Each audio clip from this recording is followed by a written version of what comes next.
back on our old tricks here. We got our 5.7 Hemi 392 cam ready to go. I took some liberties, and one thing I want to point out here is I cleaned up this old water pump. It was the original water pump that came on the 300 Chrysler 5.7, and I put the POR 15 paint on it, and it looks really good. It's actually really smooth and glossy. They sell the rattle can paint, and I want to let you guys know this. If you don't get the POR paint, of course I'm not sponsored by POR, I mean, goodness gracious, tell more friends, maybe we'll get sponsored. Anyway, the POR paint here is what the rattle can paint looks like. Yeah,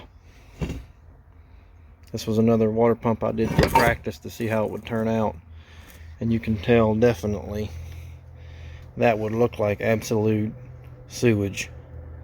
So pay the extra money, get the good paint. POR. I used a little Scotch brake pad, scuffed it up. You can see how glossy it is. Could have used a second coat, but I think it'll look really good. What you can see is as pretty as it can be. Now I need to get a gasket and stuff for it, but there's what it'll look like. Wowza. Needs to be touched up in a couple places there, it looks like, where the water neck goes. No big deal, we can touch that up when we mount it. But that looks sharp. Yep, that'll look really good in the engine bay. Nice and clean. Very original looking. Oh yeah. However, we're going to take a break from this Hemi for a while. Got a surprise for you guys. We have obtained a Gen 1 392 57 model Hemi engine. You can tell that's what it is by CE 57 1957 Chrysler Imperial. 392 block, 57, 58 392 heads. Sent the heads out for machine work. I got everything with it. We've got exhaust manifolds, water neck, water pump. We got a 4-barrel intake. We got push rods. Of course, we'll maybe get a bigger bump stick, but we've got all that with it. Not only did we get this stuff, I got timing cover, torque converter. I even got the original carburetor with stone filter. Granted, we're not going to use this. We'll probably put something a little bit more hefty in there. We even got the pistons, distributor, everything, generator.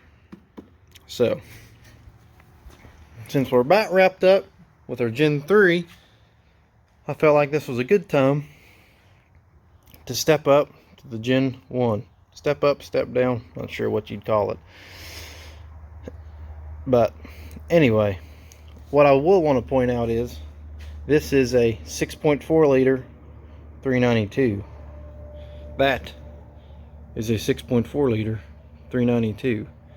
And anybody that says these aren't real Hemis, I wouldn't buy anything off of them, because, or listen to their fishing stories, because they probably never caught one that big. Let's take a look at one thing I will point out. See this camshaft valley? Okay, see how it's down here? Let's go over here. We've got almost an identical camshaft valley, but they raised it up so it'd be more efficient. In my opinion, I don't know what it's worth, the Gen 3s are not like the Gen 2s. They are a revised version of a Gen 1. Take that for what you will. Just from looking at the two blocks. Of course, the Gen 3 don't have a distributor, but the water ports are almost in the same spot as is on that one.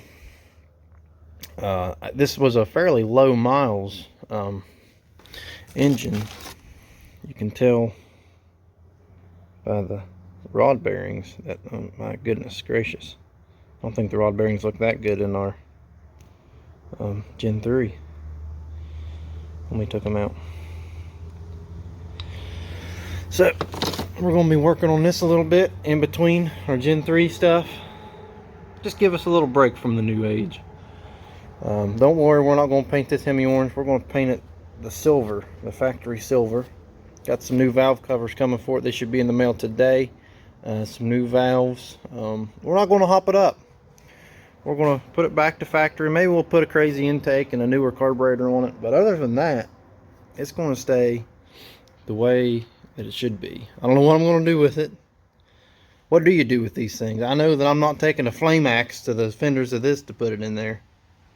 So, whatever you guys think we should do with this, we may do with it.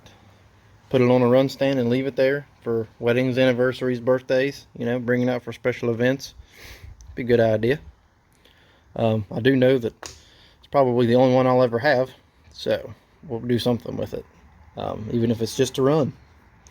When they tore it apart somewhere here, of course they greased all of the cylinder walls right here. They had to punch out a couple pistons, which is no big deal. When the heads come back, then we'll send the block out. It'll be honed out a little bit, maybe even bored out a little bit, depends. We've got enough meat here. We can do some crazy stuff if we wanted to, but we're not going to go wild. Like I said, I mean, it's the only one I'll ever have. I don't figure I'll be too hard with it. Yeah, give me some ideas. Give me some of your hot rodding tips. I know I've joined a couple of Facebook groups. I've heard grind the crank down, use big block Chevy rods, use 440 rods. I will probably use a big block Chevy water pump. They fit on here. 340 high volume oil pump. It'll fit in the bottom. There's a guy on Facebook that's got a 318 poly intake. I'm not sure if those fit. We'll have to do some research on that. Unless you guys have done that, send some pictures, post some comments. Let's have a good discussion about these things. I'm flying blind with this. Never had one. So, anything, I know they've been around a while, so people surely have some tricks up their sleeve somewhere. May get different distributors and stuff for it, of course, but yeah, we got everything we'd need. I ran the numbers. Apparently only 10% of them were 4-barrel intakes, so that's good.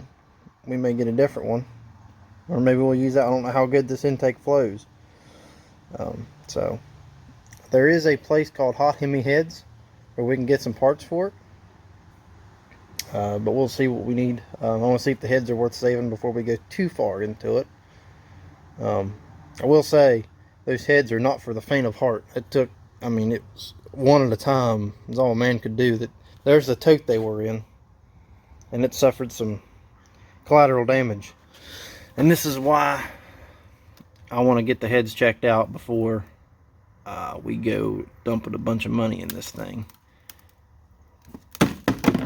Because these were the valves. It didn't have valve covers, so moisture got into these things and it looked like it came from the Titanic. So valve covers I did order. They'll be here today, so regardless, I did need valve covers to make it a complete engine, and some valves.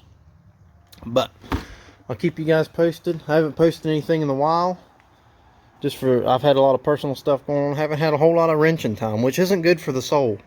I mean, I've been sick because I haven't wrenched out here for a while, so, you know, I go through withdrawals. So all we need here for this, spark plugs. I got the valve covers and coil packs ready to go once we get some spark plugs, and we're ready to start working on the intake. I have the 2 4-barrel intake from Edelbrock for this. But what we'll need to do in the next episode, get us an intake gasket, take the intake off of the dart, do a little milling to make it fit these heads, because it is made for the pre-Eagle heads. So all we need to do is do a little grinding. So, but anyway, there's the update we have. Don't use the Hemi Orange spray paint from Rust-Oleum. Use the Hemi Orange can. The PR15 engine in there. We can get it on Amazon. I think it was, I don't know, 15, 20 bucks. By the time you buy a bunch of spray cans. And I've painted this whole engine and that water pump, and there's still some left. It goes a long way. So, Anyway, just wanted to touch base with you guys. Hope you're doing great. Thanks for the support. The channel is blowing up. I haven't even posted anything. You guys are, it's awesome. So, let's keep these Hemis going. See you guys in the next one.